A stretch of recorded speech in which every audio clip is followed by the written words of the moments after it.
Welcome to Worldview Matters, discussing controversial issues, discerning current events, defending biblical Christianity. No topic off limits. And now, here's your host, David Fiorazzo.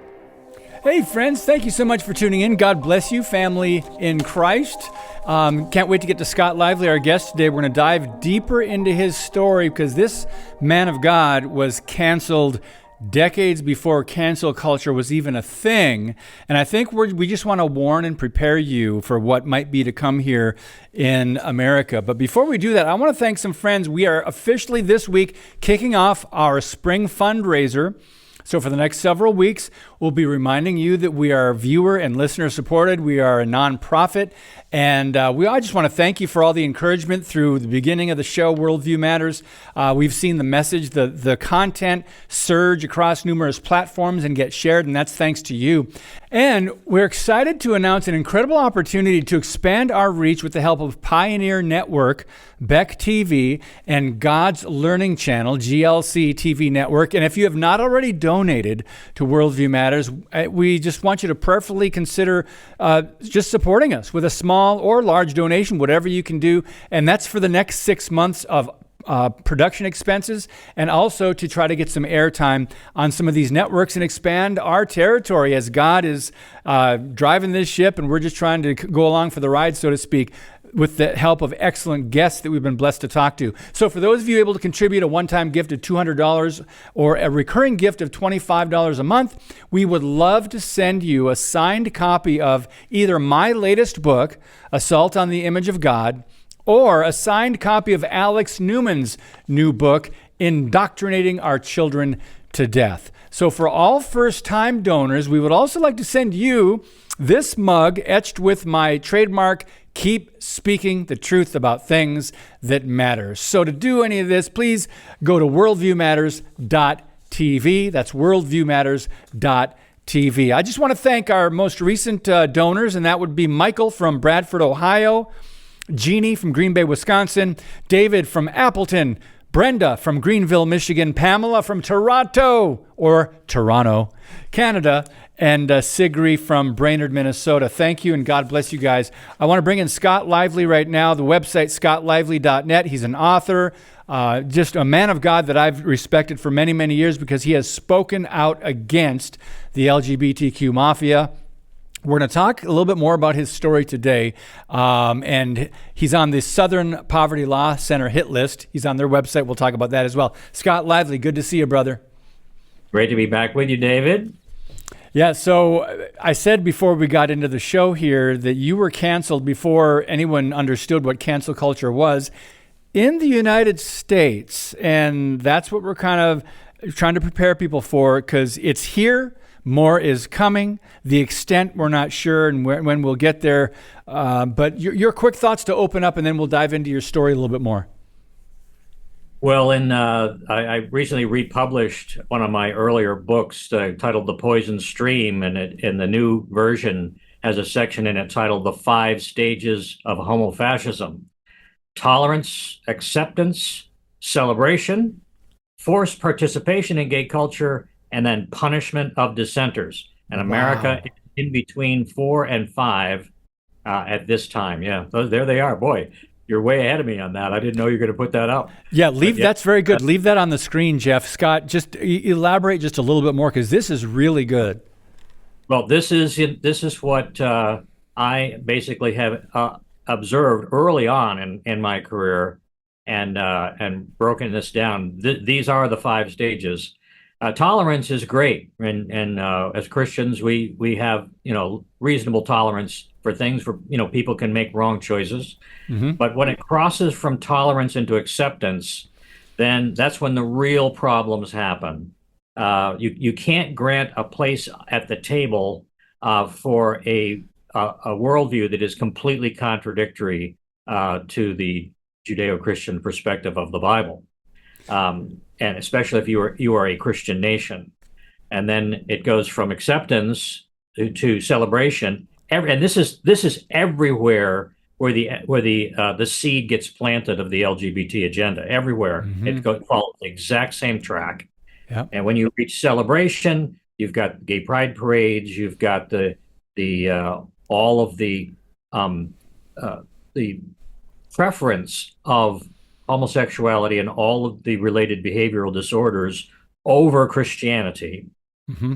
And the fourth, and this is where most of the nation is right now. Yes. Some parts of the nation have gone into five. Forced participation in LGBT culture, where you really don't have any choice anymore, right? Where silence is violence, right? That's these ideas where you are forced to take a position on their side, or they destroy you. And the cutting edge cities, the blue cities, including Madison, Wisconsin. I mean, one of my earliest encounters with hardcore homo-fascism, and as a matter of fact, the phrase was coined by an activist I knew back then. I have no idea whatever happened to him, Ralph Ovedal from Wisconsin. We were actually ministry sort of acquaintances, and he's the one who came up with that phrase, homo-fascism, and perfectly designed it. But in Madison, Wisconsin, way back in the early days of my ministry, the fire chief, or one of the firemen in Madison, who made some comment against a lesbian being put over the fire department, got railroaded. Man, he was like a former football star or something too. Ron Greer. Ron Greer. That's right. And I went up there to speak at his church and the homosexuals came out in huge numbers. They surrounded his little church. And then when he came to try to open the door for our little group to go in for my seminar, they pushed past him, kicked open the door, took over the building, and refused to leave. And the cops wouldn't do anything. And then after a while, after they finally sort of gave up, they went outside. We started the seminar, and they surrounded the building and pounded on the walls and the outside of the building with fists and rocks and trash can lids, chanting, "Crush the Christians, bring back the lions." Right? That's wow. One of the first. This was like 96, maybe. 90s, in the 90s. So that's the punishment of dissenters. Yeah. Faith. So it was only in the most left-wing corners of the bluest cities back in the 90s. Back then. Now it's everywhere. It's everywhere. Yes. Anyone who stands up at all, they've now expanded to the LGBT, the transgenderism, transsexual component of the constituency of their movement. That's now at the forefront. We lost the battle on marriage back with Obergefell v. Hodges back in 2015. Yeah. And then they immediately shifted to the transgender agenda, which is very hardcore. And now you can be punished simply for not using their preferred pronouns. Ridiculous. Yes. This is forced speech. Yep. It is directly contradictory to the First Amendment of the Constitution. Yes. And yet it's the law of the land throughout most of the United States right now. Some of it's getting pushed back, but still. Not enough, and not early enough. We didn't start back when you were trying to expose this and raise awareness of these demonic roots of this movement. For 30 years, man. For 30 years, I've been trying to warn people about this stuff. And, it was like, oh, it can never happen. You're crazy, lively. You're just a crackpot bigot, picking up all this stuff. And here it is. Every single thing that we warned was going to happen is now happened and beyond. So it's worse than I thought it would be at this stage. And there's no end to it. They now have enormously more power than the Christians do in the culture. Yes. Right? You can, in effect, if you try to stand on biblical values these days, you don't have a society where the consensus is still generally with you like we did back in the 1980s, right? Yeah. The Reagan Revolution. Yeah. Now, all you've got is a fairly small remnant of believers who are bold enough to have your back, and most of the rest are running for the hills to save themselves while you're being hung in the public square. Yeah. Right? This is where we've gotten to, and apostasy is growing exponentially out of fear. Right? Because people are giving up their faith out of fear of the consequences for standing on the truth of God. And at the same time, they're being enticed to embrace these false doctrines, and gay theology being central. Sin, yeah. Through financial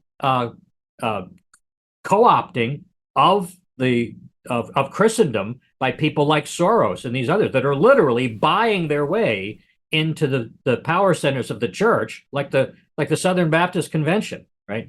Because for years now, there's all kinds of leftist money has been infiltrating to change the theology of the church, and it's working, Yeah. right? Yes. And this huge swaths of Christendom have now sort of embraced Marxist social justice liberation theology, Yeah. in place of biblical reality. And look what the United Methodists just did, right?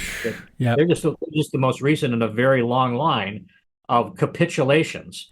Every time you see a rainbow flag flying anywhere, but especially over a church, Oh, that's the sign of military conquest of that congregation or that whole denomination. That's how military conquerors have always designated their control over a former adversary. yep. They plant their flag. Conquered ground. Conquered. Exactly what it is. Yep. By the way, friends, we are going to get to Scott's very new article called Confessions of a Hate Criminal. Very provocative, but we'll get to that. It's over at WND. And Scott, is that also on your website, scottlively.net? Haven't posted that yet. I'm a little bit behind on that, but so okay. It'll be on Scott's website as well. I would send people to my bookstore, scottlively.store, where the books that I've been talking about are there, and you can help me to head toward breaking even on the investment that I made in putting those books out. Well, we'll do. scottlively.store. I can't sell my books anywhere. I can't sell on Amazon. I can't sell at Barnes and Noble. I can't sell at any of the platforms because my books, especially the Pink Swastika, the most banned book of the 20th century, and there are activists of the left who follow me around wherever I go, and to make sure that I'm as censored as it's possible to be. When I met you in 2020, I believe it was, in Dallas, Texas, I knew of you. I've read about your journey, and I met you. I'm going, wow, this guy's been through it. And you talked a little bit about it at that Liberty Pastors Conference. Scott, we're going to take a brief pause, but when we come back, I want to ask you, before we get into what they say over at the Southern Poverty Law Center about you and what the Human Rights Campaign and others say about you, I want to ask you about pastors in America and going back to the 70s, 80s, or 90s. How could we have resisted this infiltration of the demonic LGBTQ activism? We'll be right back with Pastor Scott Lively. Today's show is brought to you by Harbinger's Daily, world news biblically understood. Stay informed at harbingersdaily.com.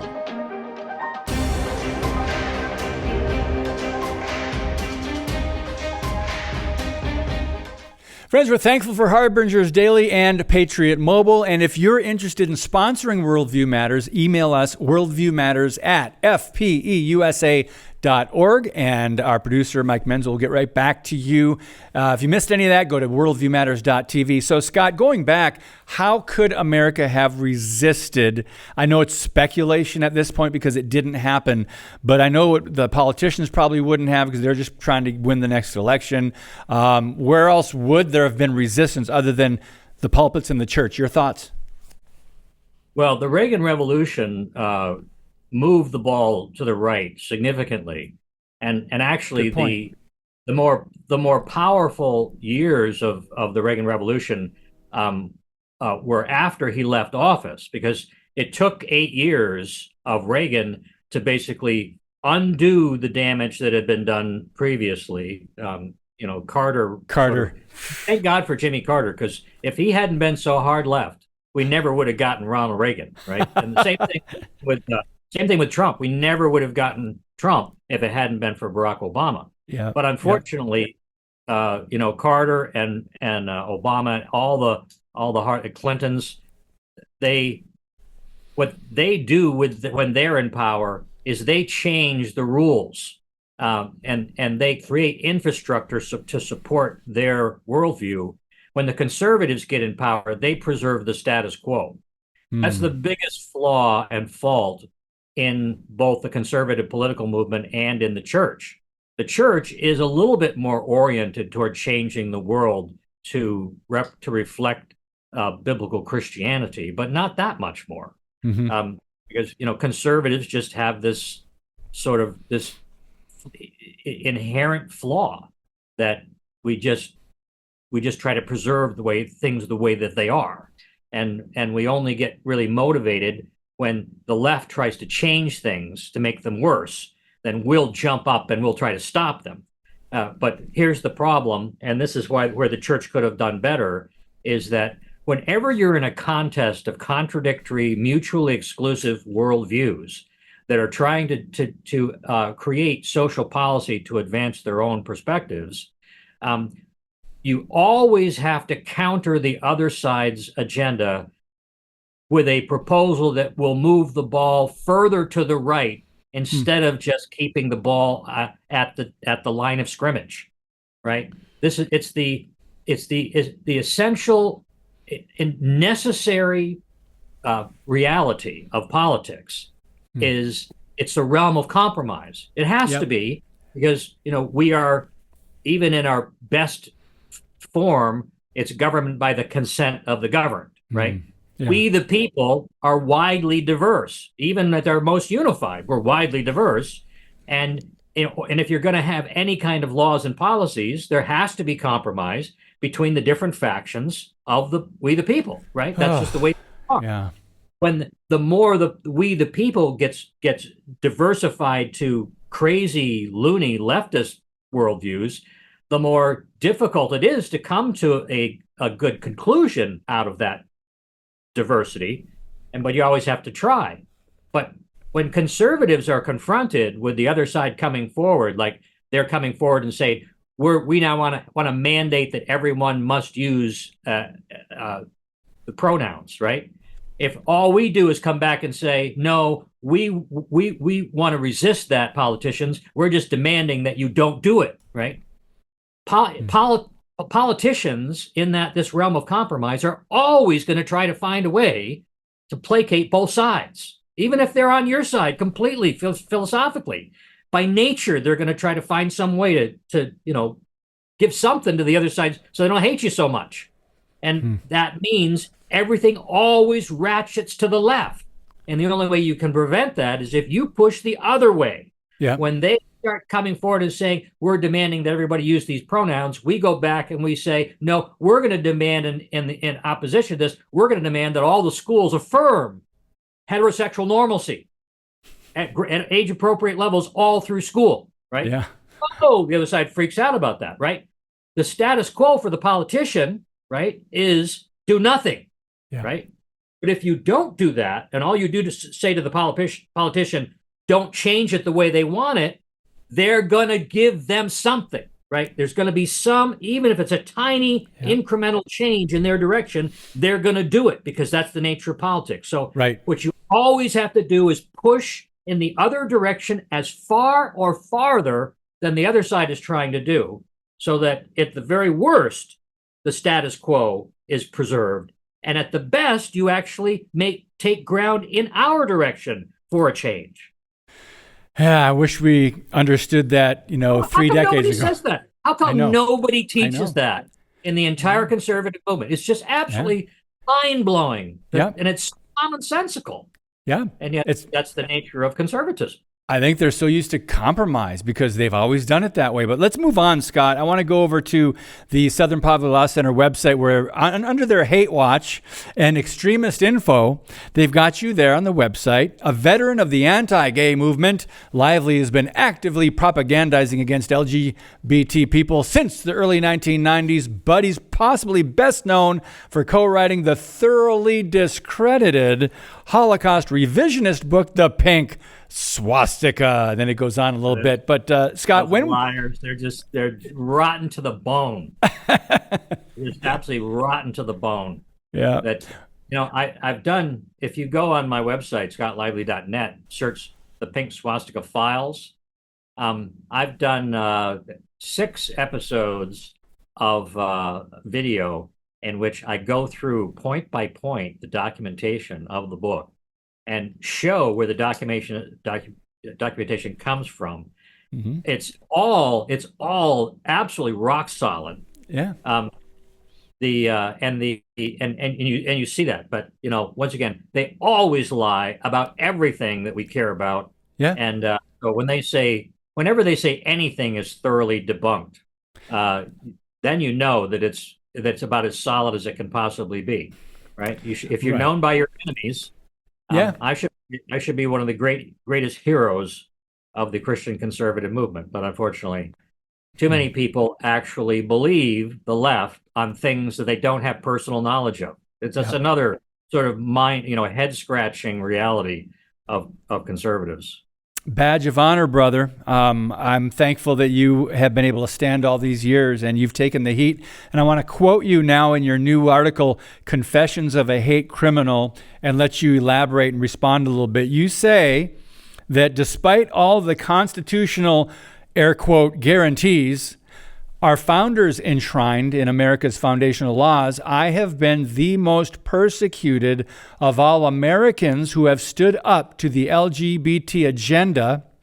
Christians in communist and Muslim countries have certainly suffered far worse than I.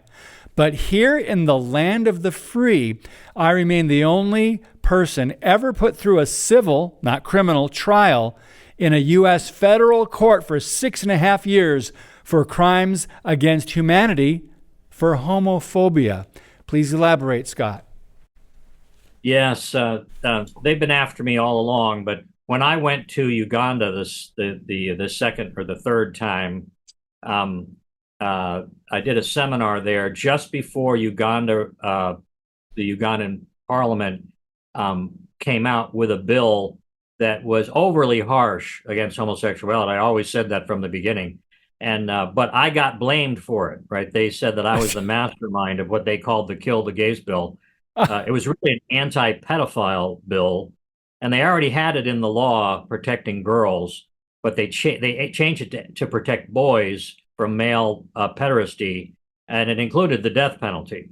But in any case, it could have been applied under some circumstances to repeat homosexual offenders, which I didn't support. But nevertheless, I got blamed for that internationally, and that began a decade-long campaign of intense. I mean, even more. I've been through the ringer, but this was world-class persecution at the highest level, being attacked by the New York Times, the London Guardian, the Canadian National Post, Nightline, just on, and very, very intense, very tough. And then in 2012.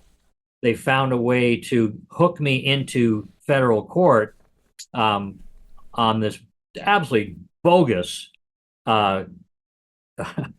It's just it's so complex and so it's beyond the pale unreasonable that you really have to just sort of see it. I did a video on it, Scott Lively in Uganda. That's at scottlively.net. You just search Uganda. At scottlively.net, it'll pull those up, and you can see it takes like a half an hour to explain how far they went with that thing to take me down. It's just unbelievable. And Liberty Counsel spent $1.5 million defending me in that lawsuit that never should have been brought in the first place. Wow.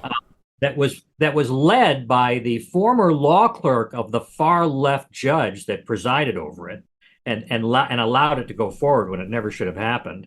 And this guy, this former law clerk, presided over what eventually was a team of 14 lawyers coming after me to destroy me. And in the end, my attorneys with Liberty Counsel, they finally forced the judge to close the case because he didn't have jurisdiction. Right, the Supreme Court had knocked down the Alien Tort Statute, which was how they shoehorned this thing into court in the first place, completely illegitimately. Wow. But then, after the Supreme Court struck down that law, all the other cases in the U.S. were closed, and except for mine, which he kept open so they could go after me in discovery, and I had to basically open up all my files, everything personal, and give it to my worst enemies because this corrupt judge was presiding over the process. Wow. And in the end, when the attorneys finally forced him to end the case for lack of jurisdiction, he wrote the opinion, what should have been just a one line. He wrote it as if it was a ruling against me, declaring that I was guilty. And I don't think he wrote it. It was so amateurish, but like something out of a high school or junior college newsletter or something. But it was so bad. And then the opposition attorney basically came forward and said, we're going to use this ruling around the world to go after other people like Scott Lively, which essentially nobody else in foreign countries are going to know this thing has no binding legal authority. So we had to actually appeal our own win in order to prevent them from being able to do that to other Christians around the world. And it took another year and a half before we finally prevailed. And the appeals court said, this has no binding authority. So they couldn't get away with using it the way that they said they wanted to. Wow. Anyway, that was the fifth of 5 major lawsuits that I had to endure because of these people. But I never stopped fighting. I've never compromised. I've never and I never will. Yeah, well, a lot of people would have backed down and just gone out, left the public square, and thank God for you, Scott. It's one of the reasons I wanted to have you on is to raise awareness about what you've been through. Your books have been banned. Accounts related to them have been debanked. You've received death threats, hundreds. Throughout your career, you've suffered acts of vandalism, sabotage, false witness accusations, character assassination, and as we said, you were canceled and persecuted long before cancel culture.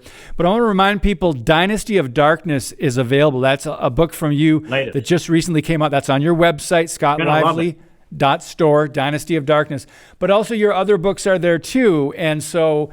Your article that we talked about, very good, Confessions of a Hate Criminal, kind of like in quotes. But Scott, really briefly, your final thoughts of encouragement. Hey, brothers and sisters, stand up for the truth, no matter what the cost is, because the reward that you receive from the Lord is so far beyond anything that the devil intends to do to you for harm. Amen. I wouldn't change a minute of my whole life if I had to give up the blessings that I got from the Lord for having stood for truth. Praise God, brother. We'll keep in touch. God bless you, friends, and as always, keep speaking the truth about things that matter.